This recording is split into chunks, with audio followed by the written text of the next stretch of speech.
দিনে বেশি সময় ধরে রাঙ্গামাটির লংগদু উপজেলার রাঙ্গাপানিছড়ায় একটি বন্য হাতি এটি শরীরে বেশ কিছু জায়গায় আমরা জখম দেখেছি এবং সেটি অসুস্থ অবস্থায় রয়েছে। আমরা একেবারে যদি জঙ্গলের ভিতরে গিয়ে একটু দেখাতে চাই, হাতিটি কিন্তু কিছুক্ষণ আগে এখানে বন বিভাগ এবং চিকিৎসকের যে দল এসেছে চট্টগ্রাম থেকে, তারা কিন্তু ট্রাঙ্কুলাইজ করে হাতিটিকে কিছুটা অবশ করার চেষ্টা করেছে, কিন্তু এখনও পর্যন্ত আসলে 1 ঘন্টার বেশি সময় পেরিয়ে গেছে, কিন্তু সেটা কি পুরোপুরি অবশ করা যায় না। চিকিৎসক দল ইতিমধ্যে কিন্তু হাতির যে সমস্যাগুলো রয়েছে সেগুলো কিন্তু চিহ্নিত করেছে এবং তারা সেভাবে চিকিৎসা দিচ্ছে। এবং এই অঞ্চলটিতে অন্তত 13টি বন্য হাতি রয়েছে। এটি অন্যতম একটি বড় হাতি, যেটি আসলে গত 3 দিন ধরে অসুস্থ, এবং এর হাতিটি দেখার জন্য সকাল থেকে কিন্তু এখানে বিভিন্ন উৎসুক জনতার কারণে যারা চিকিৎসক টিম রয়েছে তাদের আসলে সেবা দিতে, অর্থাৎ হাতিটিকে সুস্থ করতে বেশ কষ্টকর হয়ে যাচ্ছে। এখানে এই অঞ্চলটিতে ইআরটি অর্থাৎ এলিফ্যান্ট রেসপন্স টিম তারা কিন্তু হাতির সুরক্ষায়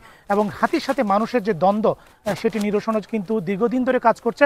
এবং আমরা দেখছি দেশের অন্যান্য প্রান্তগুলোতে হাতি মানুষের দ্বারা আক্রান্ত হয়ে মারা গেলেও এখানে কিন্তু সেই ঘটনাটি হয়নি। অর্থাৎ এখানে হাতি এবং মানুষের দ্বন্দ্ব নিরসন করার জন্য কিন্তু বন বিভাগের পক্ষ থেকে সবসময় কিন্তু সচেষ্ট থাকার চেষ্টা করা হয়। এবং আজকে আমরা দেখছি সকাল থেকে কিন্তু বন বিভাগ তারা কিন্তু এখানে তাদের মেডিকেল টিম চট্টগ্রাম থেকে এসেছে এবং হাতিটিকে সুস্থ করার জন্য যত ধরনের ব্যবস্থা নেওয়া দরকার সেটি তারা নিচ্ছে। এবং আমরা দেখছি এখানে বিজিবির পক্ষ থেকে আসলে যে পরিমাণ মানুষ এসেছে তাদেরকে নিয়ন্ত্রণ করার জন্য কিন্তু চেষ্টা করা হচ্ছে, কারণ উৎসুক জনতার কারণে হাতিটির চিকিৎসা করানো অনেকটাই আসলে কঠিন হয়ে যাচ্ছে। এবং ইতিমধ্যে কিন্তু 2-3 দফায় হাতিটিকে তারা কিন্তু বিভিন্ন ওষুধ দিয়েছে এবং আসলে আমরা দেখতে পাচ্ছি হাতিটি খুব ওষুধ দেওয়ার কারণে নড়াচড়া আসলে সেই স্বাভাবিকের তুলনায় অনেকটাই আসলে কম করতে পারছে।